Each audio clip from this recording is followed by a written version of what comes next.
Diyan po tayo guys. Mild na biryani. Lamp.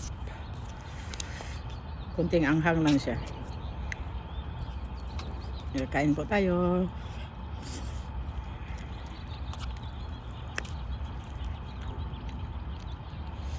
Wala na kasi sa oras na.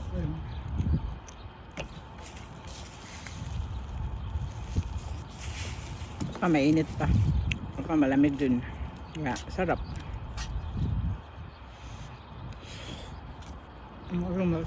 Bang.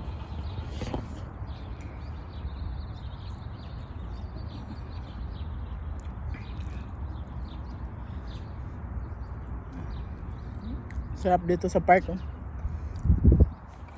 Kain ka lang ng biryani. Sarap talaga pag lagi nakapark. Bye.